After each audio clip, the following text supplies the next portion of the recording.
মেয়েরা, আজ আমি তোমাদের লগারিদমিক অন্তর্কলন নিয়ে আলোচনা করব। কখন আমরা লগারিদমের সাহায্য নিয়ে অন্তর্কলন করব। ধরো একটি অপেক্ষক রয়েছে y = u⁴v, অর্থাৎ এই y অপেক্ষকটি একটি অপেক্ষকের সূচকে একটি অপেক্ষক রূপে রয়েছে। u আর v উভয়ে ফাংশন অফ x, u এবং v উভয়ে x এর অপেক্ষক, এবং y অপেক্ষকটি এমনভাবে রয়েছে যেটা একটি অপেক্ষকের সূচকে অপর একটি অপেক্ষক রয়েছে। তো এই রকম ক্ষেত্রে ওভারঅল এই অপেক্ষকটাকে আমরা যদি অন্তর্কলন করতে চাই সেক্ষেত্রে লগারিদমের সাহায্য নিয়ে করতে হবে। ধরে নিলাম y = u⁴v, যেখানে u এবং v হলো x এর দুটি অন্তর্কলনযোগ্য অপেক্ষক। এক্ষেত্রে আমরা দুদিকে লগারিদম নিলাম, log y = log u⁴v। তোমরা জানো লগের নিয়ম অনুযায়ী এটা হবে v log u। উভয় পক্ষকে x এর সাপেক্ষে অন্তর্কলন করে আমরা কি পাচ্ছি না ddx of log y = ddx of v log u। x এর সাপেক্ষে অন্তর্কলন করা হলো। তাহলে দেখো এটা যেহেতু y এর অপেক্ষক আকারে রয়েছে, তাহলে ddx এর জায়গায় আমরা লিখছি dy of log y into dy dx। তোমরা জানো এই ধর্মটা। ইকুয়াল টু, এখানে দেখো দুটো অপেক্ষকের গুণফল, তাহলে তার অন্তর্কলন বা ডিফারেন্সিয়েশন করতে গেলে আমরা জানি একটাকে কনস্ট্যান্ট হিসেবে বাইরে রাখবো আর একটা ডিফারেন্সিয়েশন হবে, অর্থাৎ log u into dv dx plus v into ddx of log u। তাহলে এবার দেখো বাম দিকে আমরা কি পেলাম, এটা ডিফারেন্সিয়েশন বা অন্তর্কলন করলে এটা হবে 1/y into dy by dx equal to, এটাকে লিখলাম dv dx into log u plus v। এটা দেখো u এর ফাংশন রয়েছে, তাহলে এর ডিফারেন্সিয়েশন করতে হলে এখানে ddu of log u into du dx করতে হবে। তাহলে দেখো পরের স্টেপে কি করলাম না এটা ঠিক থাকলো, প্লাস এটার ডিফারেন্সিয়েশন কি হবে log u এর ডিফারেন্সিয়েশন না 1/u into du by dx, v তো ছিল সেই জন্য v by u du dx equal to, তাহলে d by dx equal to কী হবে, ওয়াইটা এখানে ভাগ ছিল এদিকে এলে গুণ হবে, গুণ করে এটা পেলাম, ওয়াইয়ের মানটা u⁴v বসিয়ে দিলাম। তাহলে দেখো একটি অপেক্ষকের সূচকে যদি একটি অপেক্ষক থাকে সেক্ষেত্রে যে অপেক্ষকটা তৈরি হয় তার অন্তর্কলন করতে হলে আমরা এরকম লগারিদমের সাহায্য নেব। আর কখন নেব না, আরও একটা ক্ষেত্রে আমরা নিতে পারি। ধরো y = f1x into f2x into fnx, মানে y অপেক্ষকটি রয়েছে বেশ কয়েকটি অপেক্ষকের গুণফল, যেখানে f1x f2x fnx প্রত্যেকেই x এর সাপেক্ষে অন্তর্কলনযোগ্য। এই অপেক্ষকগুলোর প্রত্যেকটাই x এর সাপেক্ষে অন্তর্কলনযোগ্য। তো এক্ষেত্রেও আমরা উভয় পক্ষে লগ নিয়ে নেব। log y = কী পেলাম, log of f1x plus log of f2x plus dot dot করে log of fnx। আমরা জানি যে log of এইরকম যদি গুণফল আকারে থাকে সেটাকে এরকম যোগফল আকারে লেখা যায়। তাহলে x এর সাপেক্ষে অবকলন করে আমরা কি পাচ্ছি, ddx of log y = ddx of প্রত্যেকটার উপরে ডিফারেন্সিয়েশন হবে। তাহলে আমরা এখান থেকে কি পেলাম 1/y dy dx equal to, দেখো একদম প্রথমটা বলছি যেটা হচ্ছে ddx of log of f1x। এটাকে যদি log of x ভাবো তাহলে log x এর ডিফারেন্সিয়েশন কি হয় 1/x, আমার আছে f1x সেই জন্য কি হবে 1/f1x ইন্টু, এটা যেহেতু একটা অপেক্ষক সেই জন্য আবার এটার ডিফারেন্সিয়েশন হবে, অর্থাৎ ddx of f1x হবে। তাহলে কি হলো, এইটার ডিফারেন্সিয়েশন বলতে log of x বলে ধরে নিলে এটার ডিফারেন্সিয়েশন আসছে 1/x, কিন্তু এখানে x নেই, আছে f1x, সেই জন্য আবার তার ডিফারেন্সিয়েশন হবে, অর্থাৎ এইটার ডিফারেন্সিয়েশন করলে কি পাবো না f1-x বাই f1x। তাহলে পরেরগুলো সেই একইভাবে পেলাম। তাহলে d by dx equal to কী হবে, ওয়াইটা ওদিকে গুণ হবে, গুণ করে এটাকে সরল করে লেখা হলো, ওয়াইয়ের মানটা বসিয়ে দেওয়া হলো। তাহলে এরকম ক্ষেত্রে আমরা কি করব না লগারিদমের সাহায্য নিয়ে ডিফারেন্সিয়েশন করব। একটা উদাহরণ দিচ্ছি সৌরেন্দ্রের এই অতি সংক্ষিপ্তের 7 দাগের 6, দেখো y = 10⁻10x। এখানে দেখো পাওয়ারের আকারে রয়েছে, আমি যেন উভয় পক্ষে লগ নিচ্ছি। তাহলে লগ ওয়াই ইকুয়াল টু, এদিকে লগ নিলে এটা কি আসবে, যেটা সূচকে রয়েছে বা পাওয়ারে রয়েছে সেটা সামনে আসবে 10x log 10। উভয় পক্ষকে এবার এক্সের সাপেক্ষে অবকলন করো, কি পাচ্ছি, এটা 1/y dy dx একবারেই লিখলাম, ইকুয়াল টু দেখো log 10 log 10 ধ্রুবক, এটাকে বাইরে বার করলাম, আর এটা ডিফারেন্সিয়েশন কত হবে, তাহলে 10 log 10, তাহলে dy dx ইকুয়াল টু ওয়াইটা দিকে গুণ হলো, y গুণ হলে 10y log 10। এবার দেখো ওয়াইয়ের মানটা বসিয়ে দিলাম 10 টু দি পাওয়ার 10x, তাহলে ইকুয়াল টু কী হবে, 10 টু দি পাওয়ার এখানেতে এক ঘাত, তাহলে আমি 10x প্লাস 1 ইন্টু log 10, এটা হলো। নেক্সট দেখো যে আমি একটা অন্য টাইপের করছি, y equal to sine x sine 2x sine 3x, এটা তোমাদের 10-এর দাগের 8-এর অঙ্ক। এরকম ক্ষেত্রে আমরা কিভাবে তার ডিফারেন্সিয়েশনটা নির্ণয় করব। দেখো এরকম যদি তিনটে ট্রিগনোমেট্রিক ফাংশনের গুণফল আকারে থাকে, তোমরা আগের ক্লাস 11-এ করে এসছো কীভাবে এটাকে তিনটে সমষ্টি আকারে লেখা যায়। গুণফল আকারে থাকলে সেখান থেকে সমষ্টি বা বিয়োগফল আকারে লেখা যায় কিভাবে, তোমরা জানো, সেটা ক্লাস 11-এ করে এসেছো। আমি আরেকবার মনে করে দিই, এখানে দেখো হাফ সাইন 2x নিলাম আর 2 সাইন এক্স সাইন 3xকে ভেতরে নিলাম। এটার জন্য একটা সূত্র রয়েছে, এটা হচ্ছে cos 2x minus cos 4x, এটাকে ভেঙে দিয়েও করতে পারো। cos c minus cos d সমান কী হয়, 2 sine c plus d by 2 into sine d minus c by 2, ঠিক আছে। এটার ক্ষেত্রে কি হয়, d minus c by 2, c minus d by 2 নয়, এটাই আসে। এবার দেখো আবার হাফ নিলাম সামনে, সাইন 2x cos 2x ভেতরে থাকলো, মাইনাস এটা হলো। এবার এটাকে আবার সূত্রে ফেলার জন্য এখানে 1/4 করে 2 গুণ করলাম, আবার দেখো এটাকে সাইন 4x মাইনাস, এইটাকেও লেখা যায় sign 6x minus sine 2x। দেখো সাইন c মাইনাস সাইন ডির সূত্র কী ছিল, 2 cos c plus d by 2 into sine c minus d by 2, দেখো এইটাই আসে।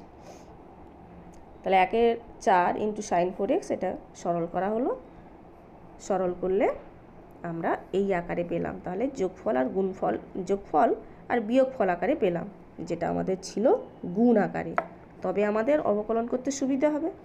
তাহলে আমরা উভয় পক্ষে অবকলন করে কি পাচ্ছি, এক্সের সাপেক্ষে dy dx ইকুয়াল টু প্রত্যেকটার ওপরে অবকলন হয়ে যাবে। দেখো এইভাবে প্রত্যেকটার ওপরে লিখলাম।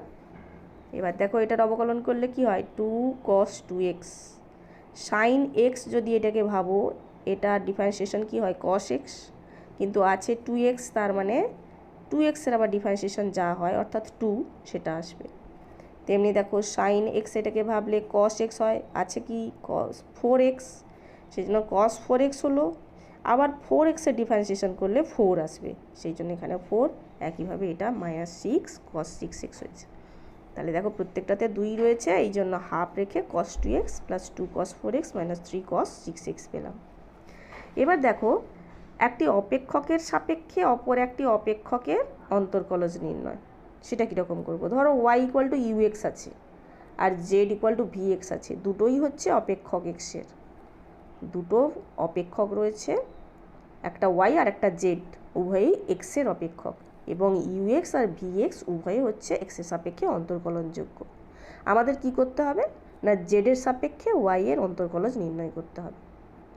এরকম ক্ষেত্রে কি করব না, আমরা কি করব না, dy dx equal to u dash x বার করলাম, dz dx equal to v dash x বার করলাম।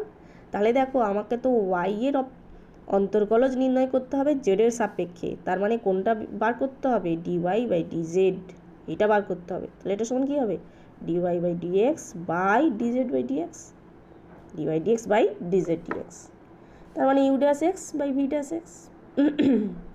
আচ্ছা দেখো তাহলে আমি এইটার উপর একটা অঙ্ক করছি, 17-এর দাগের 4, দেখো ওই অতি সংক্ষিপ্ত থেকে log x to the base 10-এর অন্তর্কলজ নির্ণয় করতে হবে tan ইনভার্স x-এর সাপেক্ষে, এইটারই একটা প্রয়োগ করছি। আমরা এটাকে ইউ বলে ধরে নিলাম, আর যার সাপেক্ষে নির্ণয় করতে হবে সেটাকে ভি বলে ধরে নিলাম। তাহলে কি বার করতে হবে আমাদের না, ডিউ ডিভি, এটা বার করতে হবে। তাহলে দেখো এটা যেহেতু log x to the base 10, দেখো এটার জন্য ডাইরেক্ট কোনো কিন্তু ডিফারেন্সিয়েশনের সূত্র নেই, সেই জন্য আমরা এটাকে x টু দি বেস তে নিয়ে চলে যাব, log x to the base e into log e to the base 10, এটা তোমরা লগের ধর্ম জানো। তাহলে ডিউ ডিএক্স ইকুয়াল টু কী হবে, log e to the base 10 into এটা ডিফারেন্সিয়েশন হয় 1/x, তার মানে 1/x log 10 to the base e. আমি যদি এটাকে নিচে লিখি, এটা log 10 to the base e হবে। তেমনি ডিভি ডিএক্স ইকুয়াল টু, এই যে তোমরা ইনভার্স ফাংশানের অপেক্ষক আমি আগের ক্লাসে আলোচনা করেছি, ইনভার্স ফাংশানের অন্তর্কলজ আগের ক্লাসে বলেছি, ডিভি ডিএক্স ইকুয়াল টু কী হয় 1 + x স্কোয়ার। তাহলে ডিউ ডিভি কী হলো, d u d x by d v d x equal to 1/x log 10 to the base e by d v d x হচ্ছে 1/1 + x স্কোয়ার। সরল করো, এইটা পাবে। ঠিক আছে, এরপরে দেখো আমি একটা ইনভার্স ফাংশান দিয়েই করছি। তোমাদের 5-এর 1-এর অঙ্কটা দেখো, এগুলো সবই দেখো ইনভার্স ফাংশান রয়েছে। তো এটার অপেক্ষক কীভাবে নির্ণয় করব, আমি এগুলোর তো সূত্র আলোচনা করেছি আগের ক্লাসে, এখানে একটা করে দেখালাম। তাহলে এক্সের সাপেক্ষে আমরা অবকলন করে পাই d y d x equal to 2 into এটার ডিফারেন্সিয়েশন মাইনাস 3 ইন্টু এটার differentiation plus d d x of cos inverse x square. প্রত্যেকটার আলাদা আলাদা করে ডিফারেন্সিয়েশন হবে। ইকুয়াল টু দেখো 2 ইন্টু সেক ইনভার্স এক্সের জন্য কী সূত্র ছিল তার ডিফারেন্সিয়েশনে 1/x √x স্কোয়ার মাইনাস 1। এখানে এক্স নেই, আছে 2x, তাহলে 1/2x into √4x square minus 1। তাহলে দেখো আবার এইটা তো আবার আলাদা একটা অপেক্ষক, সুতরাং এটার ডিফারেন্সিয়েশন কত হবে 2, সেটা ইন্টু 2 করে বসলো। মাইনাস 3 ইন্টু এটার কথা ভাবো, সাইন ইনভার্স এক্সের ডিফারেন্সিয়েশন কী হয় 1/√1 - x স্কোয়ার। মাইনাস দেখো এটা ডিফারেন্সিয়েশন কস ইনভার্স এক্সের ডিফারেন্সিয়েশন কী হয় -1/√1 - x স্কোয়ার। কস ইনভার্স এক্সের ডিফারেন্সিয়েশন হয় -1/√1 - x স্কোয়ার। এখানে আছে এক্সের জায়গায় এক্স স্কোয়ার, তাই এটা কত হলো x⁴ হয়ে গেল। ইন্টু আবার দেখো এটা এক্স নেই, আছে এক্স স্কোয়ার, সেই জন্য ডিডিএক্স অফ এক্স স্কোয়ার। এর ডিফারেন্সিয়েশন আবার আলাদা করে হবে, যেটা এটার ক্ষেত্রে হয়েছে। এটা ডিফারেন্সিয়েশন করে আমি ডাইরেক্ট 2 লিখেছি, তুমি এটাকে ডিডিএক্স অফ 2x লিখতে পারো, পরের স্টেপে 2 লিখতে পারো। ইকুয়াল টু দেখো 2 কেটে এটাকে সরল করা হয়েছে, জাস্ট সরল করতে আমাদের এটার জন্য ডিফারেন্সিয়েশন 2x/√1 - x⁴ এলো। নেক্সট দেখো আমরা বেশ কয়েকটা এক্সাম্পল করছি এই অতি সংক্ষিপ্ত থেকে 8-এর দাগে 2। দেখো আমরা ধরে নিলাম যে y ইকুয়াল টু এটা, তোমাদের ফাংশনটা শুধু দেওয়া আছে log of x + √x² + a square. এক্ষেত্রে তুমি y বলে ধরে নেবে এটাকে।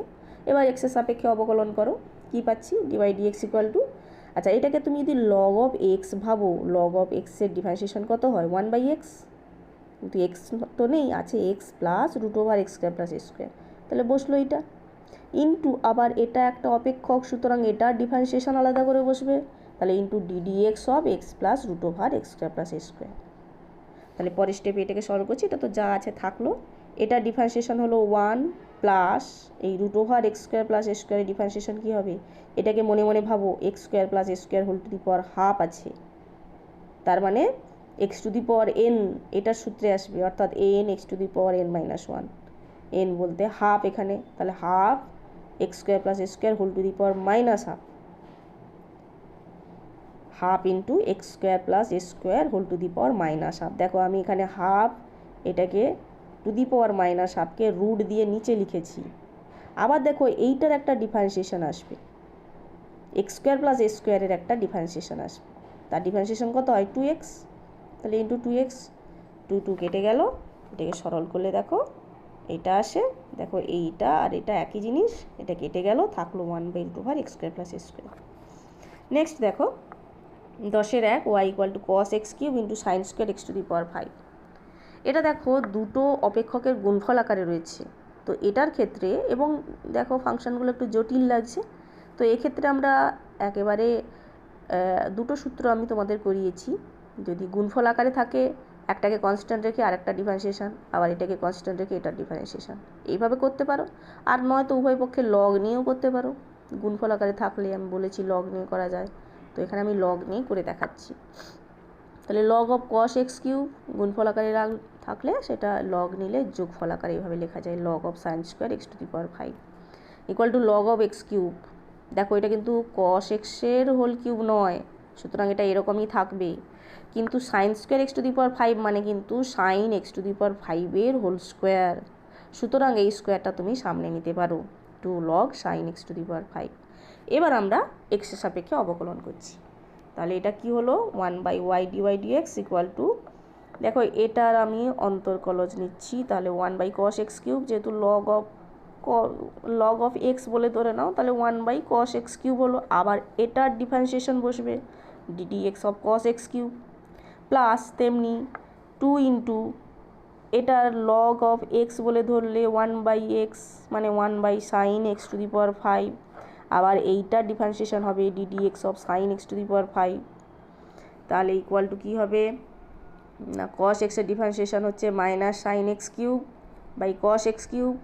আবার দেখো ddx অফ x কিউব, এটা আবার আলাদা একটা ফাংশন রয়েছে, বসলো, প্লাস এটা বসলো, আর এটার ডিফারেন্সিয়েশন কী হবে cos x to the power 5, sin x এর যে ডিফারেন্সিয়েশন হয় cos x আছে x টু দি পাওয়ার 5, তাই cos x to the power 5 into আবার এটা একটা অপেক্ষক x টু দি পাওয়ার 5, তাহলে ddx of x to the power 5, তাহলে ইকুয়াল টু -3x²। আমি একবারে লিখেছি, এইটা ডিফারেন্সিয়েশন করলে 3x² হয় sin x cube by cos x cube, plus 2, আবার দেখো এটা ডিফারেন্সিয়েশন করলে কি হয় 5x টু দি পাওয়ার 4, আমি সেটা আগেই লিখেছি, এটা পরে লিখলাম, by sin x to the power 5।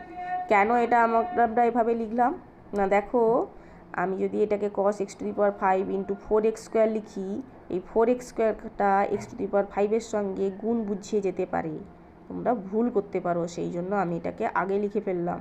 কি বললাম বুঝতে পেরেছো? x টু দি পাওয়ার 5 পরে লিখলে, x টু দি পাওয়ার 4 পরে লিখলে, x to the power 5 into x to the power 4, এটা ধরে নিয়ে তোমরা পরে আবার গুণ করে ফেলতে পারো, এই জন্য এটাকে আগে লিখে নেবে।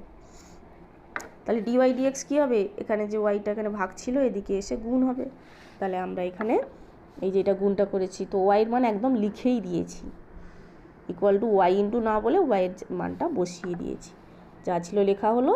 এবার দেখো এটার সঙ্গে এটা গুণ করে cos x কিউব কেটে গেল, তাহলে এইটা থাকলো -3x² sin x cube sin² x to the power 5, তেমনি এটা করার সময় sin x to the power 5, এখানে একটা sin² ছিল, একটা sin কেটে যাবে, তাহলে কি থাকলো এখানে 10x to the power 4 cos x cube into sin x to the power 5 into cos x to the power 5 হলো। নেক্সট দেখো আমরা এখানে 12 অঙ্ক করছি, y ইকুয়াল টু এইরকম ফর্মে দেওয়া রয়েছে, এটার ক্ষেত্রে আমরা কিভাবে তার ডিফারেন্সিয়েশন করব।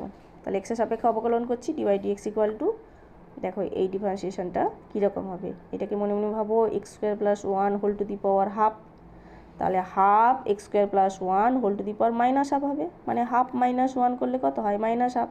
আবার এটা একটা অপেক্ষক, সুতরাং এটার ডিফারেন্সিয়েশন হবে ddx of x² + 1 minus log of এটাকে x ভাব, তাহলে 1/x বসলো ইন্টু ddx অফ এইটা আবার বসবে ddx অফ এইটা, তাহলে দেখো এটাকে সরল করছি, হাফ এটা যেহেতু টু দি পাওয়ার -হাফ আছে এটাকে নিচে লিখলাম ইন্টু আবার এটার ডিফারেন্সিয়েশন x² + 1 এর ডিফারেন্সিয়েশন করলে কত হয় 2x,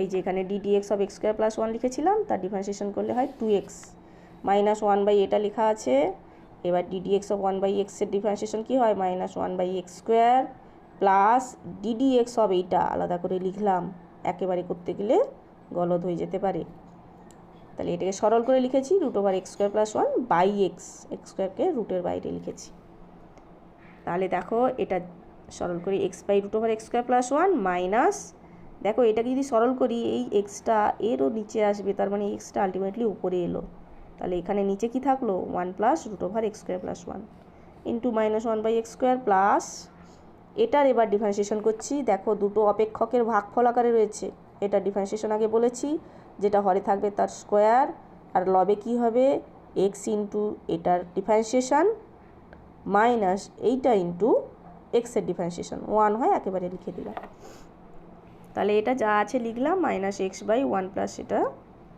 -1/x² plus x into এইটা ডিফারেন্সিয়েশন আমরা এখনই করে দেখিয়েছি, এটা ডিফারেন্সিয়েশন করতে x/√x² + 1 হয়েছে, তাহলে একদম লিখে দিলাম এটা -√x² + 1/x², তারপর এটাকে জাস্ট সরল করছি, হ্যাঁ এটা হচ্ছে -1/x² প্লাস এটাকে সরল করলে কি হচ্ছে এই √x² + 1 নিচে চলে এলো, x² ইন্টু √x² + 1, আর এটা গুণ করে x² মাইনাস এটার সঙ্গে এটা গুণ হয়ে কত হবে x² + 1 রুট গুণ হয়ে x² + 1 মাইনাস আছে বলে দুটোই মাইনাস হলো, সরল করে তাহলে কি লিখলাম, এটা যা আছে তাই, প্লাস লিখলাম এটাকে, যা দেখো এখানে একটা মাইনাস আছে আর এখানে একটা মাইনাস আছে, তাহলে এই দুটো মাইনাস আমরা এই করে এখানে মাইনাসটা গুণ করে প্লাস পেলাম, তাহলে এক্স বাই এটা ইন্টু 1/x² প্লাস 1 এটা। আবার এটাকে সরল করছি, এটা নিতে হবে x² √x² প্লাস 1, এটা হবে √x² প্লাস 1 প্লাস 1। তাহলে দেখো এটা একই জিনিস কেটে গেল, এখানে x আর x² কেটে একটা x থাকলো,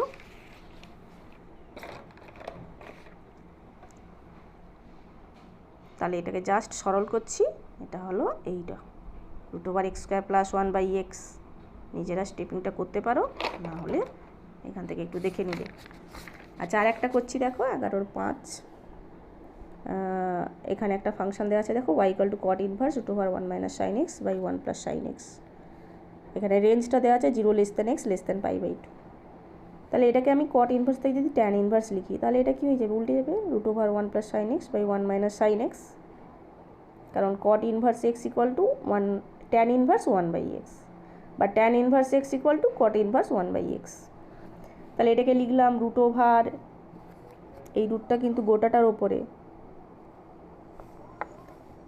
1 + sin x কে লিখছি cos x/2 + sin x/2 whole square, তেমনি এটাকে লিখছি cos x/2 - sin x/2 whole square. দেখো যখন এরকম রুট দেয়া থাকে এটার ধনাত্মক মান বোঝায়, মানে 1 - sin x কে এর যে ধনাত্মক বর্গমূল সেটাই বোঝায়। এই জন্য আমরা এটাকে cos x/2 - sin x/2 whole square আকারে বলছি। এটা ধনাত্মক হতে হলে আমরা এটাকে কিন্তু sin x/2 - cos x/2 whole square বলতেই পারি, কিন্তু এখানে এইভাবে বলছি কেন, যেহেতু এই রেঞ্জটা এরকম দেওয়া আছে, কারণ আমরা জানি এই রেঞ্জের মধ্যে cos-এর মানটাই বেশি হয়, sin-এর মানটা কম হয়। এই রেঞ্জে cos-এর মানটা বেশি, sin-এর মানটা কম, যে কোনো x-এর যে কোনো একটা ভ্যালু তুমি এই রেঞ্জের মধ্যে নিয়ে দেখবে। সেই জন্য এটাকে ধনাত্মক মান পাওয়ার জন্য আমরা এই আকারে আগে cos x/2 পরে sin x/2 লিখেছি। আচ্ছা, এবারে দেখো tan ইনভার্স, এটা তো স্কোয়ার রয়েছে, রুট রয়েছে, উঠে গেল। এবার দেখো ওপরে নিচে আমরা যদি cos দিয়ে ভাগ করে দিই, cos x/2 দিয়ে ভাগ করে দিলে 1 + tan x/2 / 1 - tan x/2। আর এটাকে কী আকারে লেখা যায়, tan π/4 plus tan x/2 / 1 - tan π/4 tan x/2। এরকমটা তোমরা 11-এ করেছো ট্রিগোনোমেট্রিতে, তাহলে = tan π/4 প্লাস x/2। তাহলে tan ইনভার্স tan মিলে এটা হলো π/4 প্লাস x/2। তাহলে এটার যখন আমি ডিফারেন্সিয়েশন করব, dy/dx = এটা যেহেতু কনস্ট্যান্ট 0 হয়ে যাবে, আর এটা ডিফারেন্সিয়েশন করলে হাফ হবে। ঠিক আছে, তোমরা তাহলে অতি সংক্ষিপ্ত বাকি অঙ্কগুলো সব করে ফেলবে, পরের দিন আমরা একটু সংক্ষিপ্ত নিয়ে আলোচনা করব।